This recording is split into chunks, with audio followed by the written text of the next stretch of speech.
જય હિન્દ મિત્રો, village physical defence એકેડેમીમાં તમારા બધા મિત્રોનું ફરીથી હાર્દિક સ્વાગત છે. તો કેમ છો બધા વિદ્યાર્થી મિત્રો? હોપ છો બધા મજામાં હશો. તો મિત્રો, નવી ભરતી આવી ગઈ છે એન્ડ 10 ઉપરની ભરતી છે. એન્ડ એમ સમજી લો કે તમારો ઇન્ટરેસ્ટનો વિષય જો ખરેખર તમારો મતલબ એવું હોય ને કે તમને સંગીત વગાડવું પસંદ હોય, બરાબર, વાજિંત્ર વગાડવું પસંદ હોય અને જો ડિફેન્સની તમારે ફોજની વર્દી જોઈએ તો મિત્રો આ તમારા માટે બેસ્ટ ઓપોર્ચ્યુનિટી આવી છે. બરાબર, ફરીથી પાછું જે એક નવી ભરતી આવી એ બાબતે હું વિડીયો લઈને આવ્યો છું અને ભરતીનું નામ છે એરફોર્સ મ્યુઝિશિયન ભરતી 2025 અને 10 પાસ ઉપર.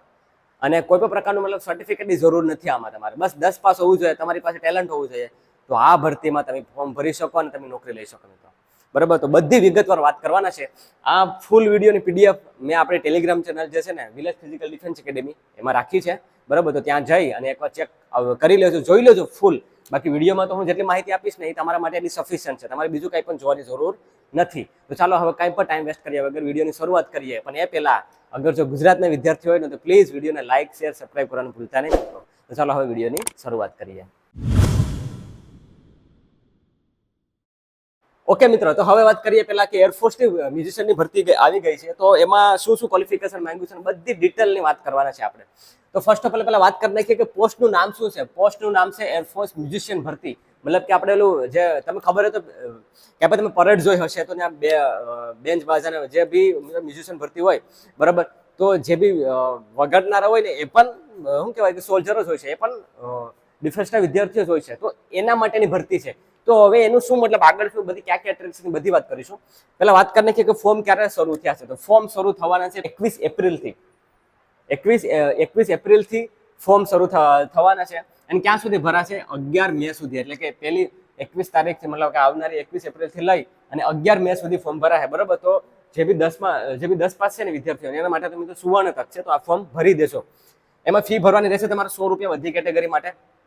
કેના ઉપર ફોર્મ ભરશો? તો https://aggnipathvayu.cdsc.in ઉપર તમારે આનું ફોર્મ ફિલઅપ કરવાનું છે. આની ઓફિશિયલ વેબસાઇટ છે, તો આના ઉપર જઈ અને તમે ફોર્મ ભરી દેશો. હવે વાત કરીએ ઉંમર સીમાની કે 10 ઉપર છે તો ઉંમર કેટલી હશે. બરાબર, તો 10 ઉપર છે તો ઉંમર તમારે 17.5 થી લઈને 21 વર્ષ સુધીની તમારી ઉંમર જોઈએ. ને એની ગણતરી પહેલી તારીખ 1લો મહિનો 2005 થી લઈ અને પહેલી તારીખ 7મો મહિનો 2008 સુધી તમારા ફોર્મ, મતલબ કે આની વચ્ચે જે જન્મ તારીખ હશે ને જેમની, એ આમાં ફોર્મ ભરી શકશે. બરાબર, આમાં કોઈ એવું નથી કે 12 પાસ, એવું નથી. ઓનલી 10 પાસ ઉપર જ છે. મ્યુઝિશિયનની ભરતી છે એટલા માટે કે પહેલી તારીખ 1 જાન્યુઆરી 2005 થી લઈને 1 જુલાઈ 2008 સુધીનું જેનો જન્મ તારીખ છે એ ફોર્મ આમાં ભરી દેશો. બરાબર, લાયકાત ઓનલી 10 પાસ ની વાત કરીએ એ પ્રમાણે.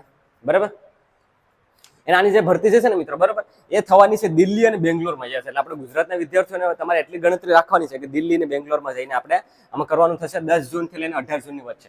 બરાબર, હવે વાત કરીએ કે કેટલા ફેઝમાં ભરતી થવાની છે. બરાબર, કેટલા ફેઝમાં ભરતી થવાની છે તો આપણે એ પહેલા જોઈ નાખીએ. તો ફેઝ 1માં થશે ટ્રેડ ટેસ્ટ. પહેલા તમારે ટ્રેડ ટેસ્ટ લેવાશે. બરાબર, જે બી મ્યુઝિશિયનને જેટલા બી ટ્રેડ અલગ અલગ હોય, બરાબર, તો એ પ્રમાણે.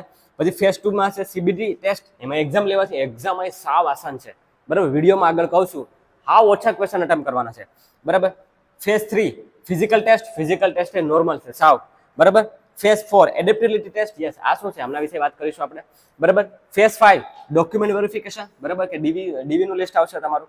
બરાબર, પછી phase 6 medical test. Medical test થી આના મેડિકલ ટેસ્ટ જે આર્મી અને એસસી જીડી જેવા નથી, નોર્મલ છે. બરાબર, પછી ફેઝ 7 લાસ્ટમાં છે જોઈનિંગ લેટર. તો મિત્રો એટલી વસ્તુ આમાં થવાની છે. તો આપણે 1 બાય 1 પહેલા જોઈ નાખીએ. તો પહેલી વાત કરીએ, ફેઝ 1માં છે તમારું મ્યુઝિશિયન ટ્રેડ ટેસ્ટ. યસ, તો એમાં ક્યાં ક્યાં ટેસ્ટ છે એ હું તમને કહું છું હવે. ઓકે મિત્રો, તો ફેઝ 1માં જે મ્યુઝિશિયન ટેસ્ટ છે ને એમાં કેટલા ટેસ્ટ તમારે છે કે જે તમારે સિલેક્ટ કરવાના છે ફોર્મ ભરતી વખતે. બરાબર, પેલું છે, બરાબર, કોન્ટ્રુઇટ વગાડવાનું આવે છે. બરાબર, પછી ઓબે છે, પછી ક્લેરિનેટ છે, પછી સેક્સોફોન્સ. બરાબર, પછી ફ્રેન્ચ હોર્ન, પછી ટ્રમ્પેટ, ટ્રાઇમ્ફોન એન્ડ બિગ, પછી બેરીટોન, એરોફિયોન, બાઝ, તબલા.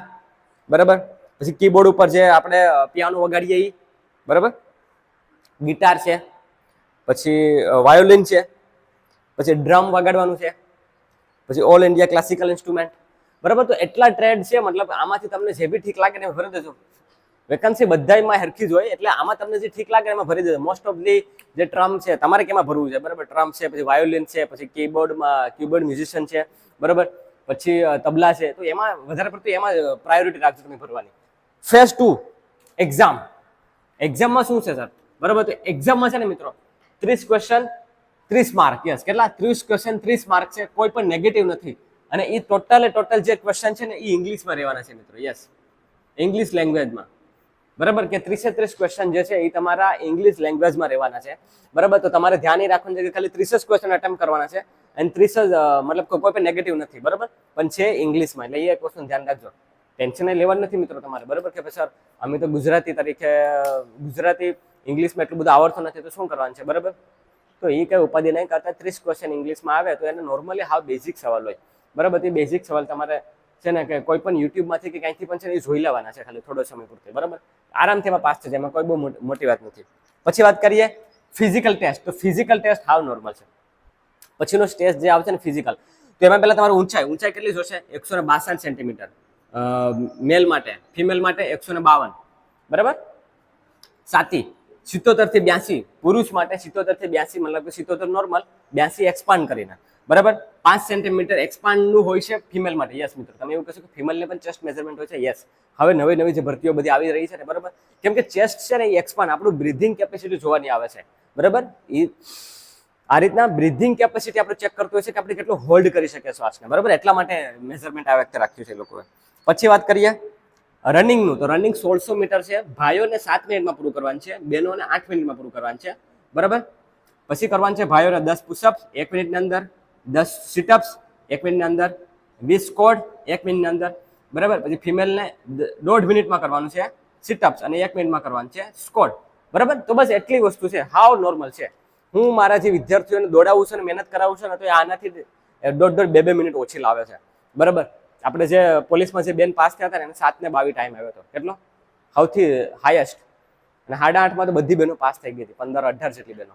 બરાબર, તો કહેવાનો મતલબ એમ છે કે નોર્મલ વસ્તુ છે. આમાં તમને કંઈ ન સમજાતું હોય ને, બરાબર, તો તમે મને આ નંબર ઉપર સંપર્ક કરી લેજો. હું તમને ઓનલાઈન ટ્રેનિંગ પ્રોવાઈડ કરાવીશ. તો આ સ્ટેજ તમારો આરામથી ક્લિયર કરાવડાવી દઈશ, કેમ કે આ મારું કામ છે મિત્રો. બરાબર, ને મને આમાં ખાસો અનુભવ છે, તો એના આધારે કહું છું. તો આમાં તમે ટેન્શન નહીં લેતા. એ પછીનો કયો સ્ટેજ છે? એડેપ્ટેબિલિટી ટેસ્ટ. તો એડેપ્ટેબિલિટી ટેસ્ટમાં શું કરાવડાવશે તમને? બરાબર, એડેપ્ટેબિલિટી ટેસ્ટમાં છે ને મિત્રો નોર્મલ હશે કે જ્યાં ડ્યુટી આપણે કરવાની છે ને એની સાથે એ વસ્તુઓ સાથે તમને રૂબરૂ કરાવશે બસ. અને ત્યાં ચેક કરશે કે તમારી એડેપ્ટેબિલિટી ટેસ્ટ કેવી છે. બરાબર, એટલે એડેપ્ટેબિલિટી ટેસ્ટ કે તમે કેટલું ગ્રહણ કરી શકો ઓછા સમયની અંદર. બરાબર, પછી છે ડોક્યુમેન્ટ વેરિફિકેશન. તો ડોક્યુમેન્ટમાં નોર્મલી જે ડોક્યુમેન્ટ આપણે જોતા હોય Aadhaar card, PAN card, living certificate, 10માનું marksheet, trial certificate, domicile, caste certificate. બરાબર, પોલીસ વેરિફિકેશન દાખલો, બસ એટલું. એની ખરી નકલ કરી અને લઈ જવાની રહેશે તમારે. પછી મેડિકલ ટેસ્ટ. તો મેડિકલ ટેસ્ટમાં જે 15 થી 18 જેટલા પોઈન્ટ છે નોર્મલી ચેક કરતા હોય છે, તો એ રીતના હોય છે. અને પછી લાસ્ટમાં તમારું જોઈનિંગ લેટર. એકદમ નાની ભરતી છે. બરાબર, એન્ડ એમાં સમજી લો કે જગ્યા ઘણી ખરી છે, તો તમારે ટેન્શન નથી લેવાનું. બરાબર, જગ્યા ઝાઝી છે. બસ તમારે ધ્યાન શું રાખવાનું છે કે ખાલી અહીંયા ઇંગ્લિશના ક્વેશ્ચન છે ને 30 અટેમ્પ, 30 માંથી ખાલી આપણે 20 જેટલા હાસા પડવા જોઈએ. એટલે નોર્મલી ખાલી પાસ જ કરવાનું છે. બરાબર, ટેન્શન તમારે લેવાનું નથી. ઓકે મિત્રો, તો બસ મિત્રો આ હતું ઇન્ડિયન એરફોર્સ મ્યુઝિશિયનની ભરતી. હોપ્સો તમને આમાં માહિતી મળી હશે. 10મું જે ભણેલા હોય ને 17.5 થી 21 વર્ષની ઉંમર હોય, આ એજની અંદર આવતા હોય તો પ્લીઝ આ ફોર્મ ભરી દેજો. તમારા માટે બેસ્ટ ઓપોર્ચ્યુનિટી છે. ફિઝિકલને લગતું કાંઈ પણ હોય તો બરાબર, તો આ નંબર ઉપર સંપર્ક કરી લેજો, એમાં હું તમને મદદરૂપ થઈ શકીશ. બાકી આપણે ટેલિગ્રામ ચેનલને જોઈન કરવાનું ભૂલતા નહીં. બરાબર, આપણે ટેલિગ્રામ ચેનલને જોઈન કરવાનું ભૂલતા નહીં મિત્રો. બરાબર, જોઈન અવશ્યથી કરી લેજો. તમારા મિત્રો વર્તુળના વિડીયો જરૂરથી શેર કરજો અને લાઇક શેર સબસ્ક્રાઇબ કરવાનું ભૂલતા નહીં. બસ મિત્રો એટલે સુધી રાખું છું. રજા લઉં છું. જય હિન્દ.